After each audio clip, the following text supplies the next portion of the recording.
Hello and welcome to the Joe Ligato Show. I'm your host, Dr. Joe Ligato, and today we're going to be answering a question from our audience on how do Middle Eastern countries navigate their relationships with both China and the United States, considering the economic opportunities and geopolitical dynamics at play. And the first country we're going to look at here is Iran. Iran, initially, they had their Islamic Revolution and they were anti-American because the former Shah was a puppet of the United States, but they really did try, with Russia and China growing as superpowers in the world again, they really did try to balance between the United States and the Russia-China axis. However, the United States really didn't give them that opportunity. They tried to make deals around their nuclear program, but the United States and Israel really had it out for Iran. They really want to get rid of Iran as a regional player in the Middle East. And so because of that, Iran didn't have much of a choice. They didn't have much of a balancing act that they could do between the United States and China because the United States just had it out for them. The United States wanted to get rid of Iran. And so Iran has pivoted pretty much entirely to the Russia-China axis. And you're seeing some unique developments there where China is trying to do absolutely everything to help Iran and Russia and other countries in similar situations that have been economically sanctioned by the United States. They're doing everything they can within their powers without getting further sanctioned themselves. But you're seeing places like Russia and Iran working very closely together to make sure that they can circumvent sanctions against their countries. And so in recent times, you're seeing that Russian leaders of their economic sector going to Iran and seeing if there are ways they could further connect and collaborate their banking systems, their currencies, etc., etc. And so there's some unique elements there where, because Iran has been sanctioned for so long and because Russia is such a world power with such a major history behind it, they've been able to collaborate and circumvent American sanctions. And due to Russia and China's closeness, that means that China has benefited a lot in terms of its competition with the United States. And so we can firmly say that Iran is in the China camp because of the fact that it just doesn't have another choice. It has to be in the China camp because United States, it's an existential crisis for it. United States wants Iran gone. The next country we'll be looking at when answering the question, how do Middle Eastern countries navigate their relationships with both China and the United States, considering the economic opportunities and geopolitical dynamics at play? The country we'll be looking at is Syria. Syria is one of those countries that would have absolutely loved to stay neutral in this, but due to the color revolutions going on in the Middle East and the fact that the United States tried to massively topple governments that were in opposition to it, Syria had no choice. The United States was backing armed insurgent groups, terrorist groups that were attacking minorities within Syria. This is something that I don't understand how people can really support. I'm just going off on a little bit of a tangent here, but I know a lot of Christians in America who they absolutely supported the United States government intervention in Syria. And I'm like, do you not understand that there are Syrian Christians there that are being attacked by the Syrian rebels, and it's the Syrian government that is protecting the Christians and protecting the old Christian ruins of prior civilizations that have historical significance to Christianity? Like, it was just such a weird situation to be in. But there's the propaganda of America is just awe-inspiring in that regard, where they can even get Christians to cheer on the murder of other Christians in Syria, just based off of the propaganda that the United States spews out. But in regards to this topic about how Syria is balancing its relationships with China and the United States, it's pretty clear that for the primarily Shia Muslim government of Syria, it's an existential crisis similar to Iran in that they can't work with the United States. The United States does not want to work with them. The United States wants to topple them. Before the civil war, the Syrian President Assad, was doing his absolute best to work with the United States, and the United States still backstabbed him, still betrayed him, still tried to murder him. And so Syria doesn't have a choice. Syria is firmly aligned with the China camp. And if you watch my other videos on Europe and on Latin America, it can become very clear to see that in this competition between the United States and China, the United States doesn't actually have allies. Like, they have no allies. The United States has puppet governments that will do things that aren't in their own interest. But in terms of countries that are making autonomous decisions that have sovereignty, I can't think of really any countries that are outright taking the side of the United States. Every country that is doing so is doing it because they're controlled directly by the United States. And so Syria firmly aligned with the Russia-China axis. The next country we'll be looking at when answering the question, how do Middle Eastern countries navigate their relationships with both China and the US, considering the economic opportunities and geopolitical dynamics at play. The next country we're looking at is Turkey. Turkey is one of those countries that should have been firmly aligned in the United States camp. The United States firmly had most of the Sunni Muslim powers in its camp, and they were doing a good job of fomenting sectarian tensions between Sunnis and Shias.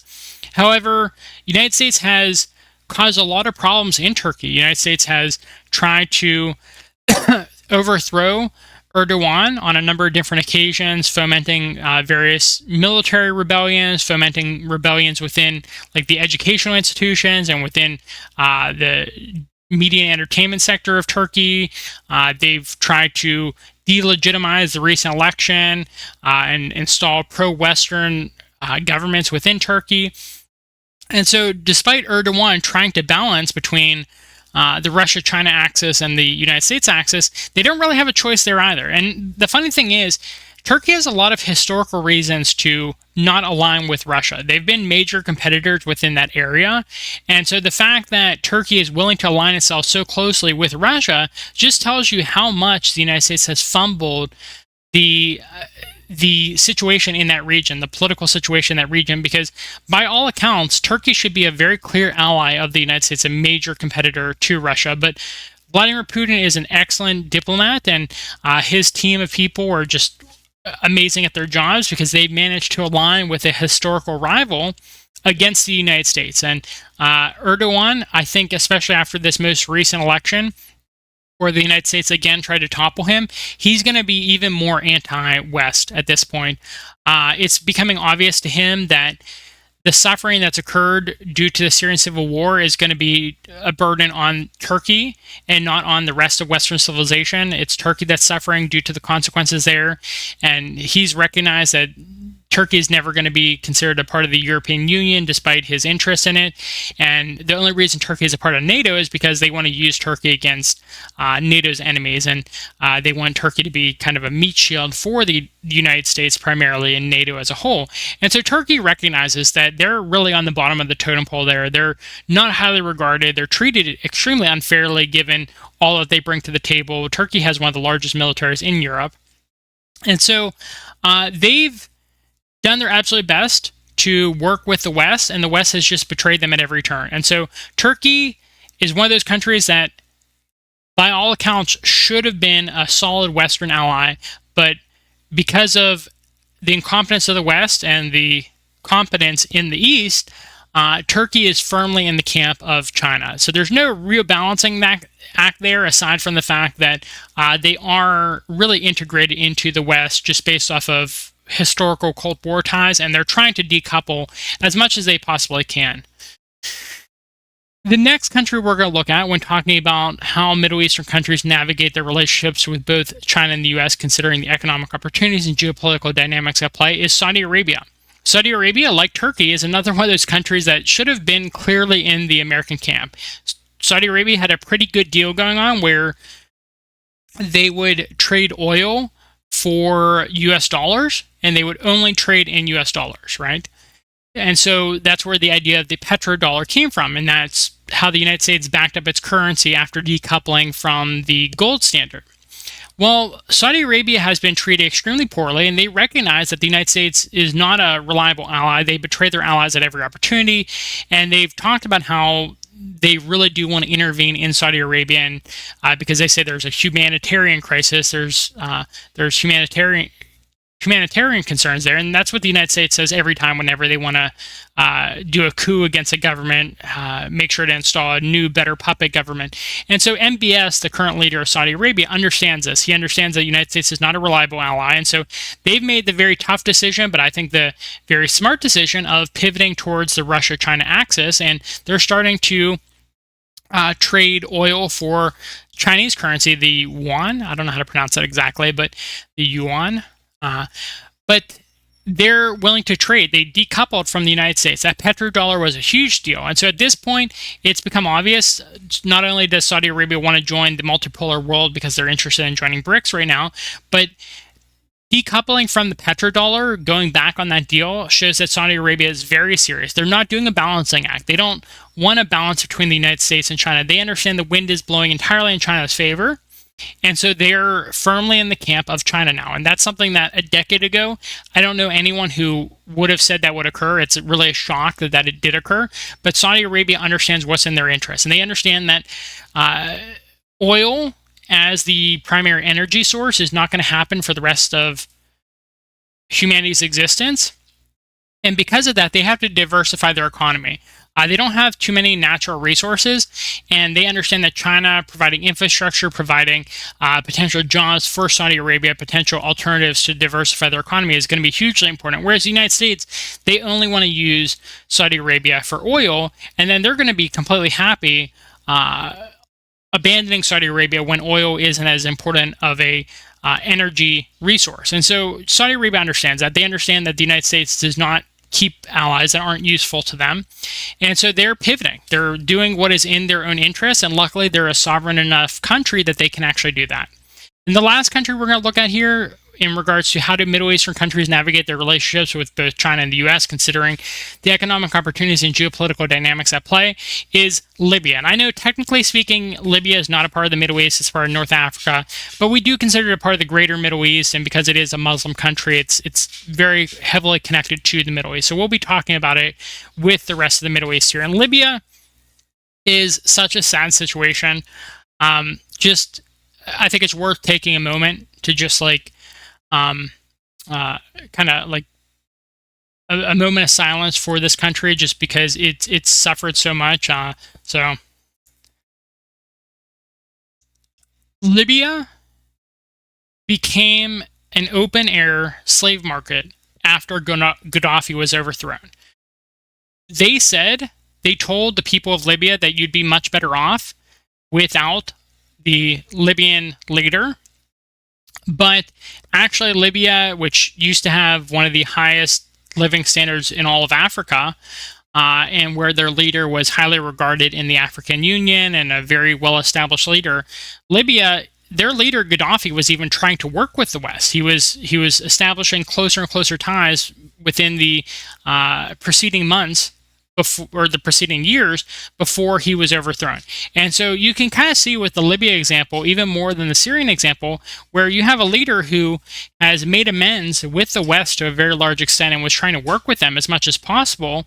And he was stabbed in the back, and the Libyan people were stabbed in the back because they're suffering now. They're in a very horrible situation because the West wanted to establish no-fly zones. What was done to Gaddafi before he died was inhumane. He was treated extremely poorly. And this is just how the West operates. They don't have allies. They don't have people they're loyal to. Libya was even making sure to stop a refugee crisis to Europe. They were making sure that didn't happen. And once Libya was toppled, then once Gaddafi was toppled, a huge refugee crisis happened in Europe, and it's destabilizing all of Europe. And so the United States doesn't care about any of that. They don't care about their allies being destabilized. They don't care about the fact that there's open-air slave markets within Libya. They don't care about the fact that the Libyan people are suffering. And so Libya here, if it was a stable country, especially if Gaddafi was still around, they would be firmly in the camp of China. Libya was offered so much. The Libyan people were offered so much, and all of those offerings were lies. It was just words. It was false promises made by the West about what would happen after Gaddafi dies, about how they would have much higher living standards, and they didn't realize that they were being used against their leader, and that they would be betrayed so quickly afterwards. And so Libya is an interesting situation where it's not a stable country with a cohesive, strong government anymore.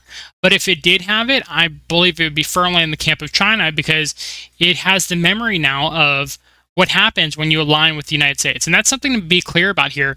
Aligning with the United States, used to come with at least some economic benefits, at least in the short term. But nowadays, aligning with the United States does not have benefits. It just causes you more and more heartache, more and more problems, and their promises are just false. It's dust. It's words that don't matter. It means nothing.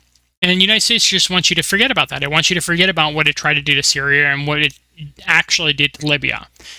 And so that's the situation in the Middle East and how these various countries are trying to balance their relationships with the United States and China. There's not really much of a balancing going on because China is very clearly the answer to a lot of these countries' problems, and a lot of these countries' problems is the United States directly.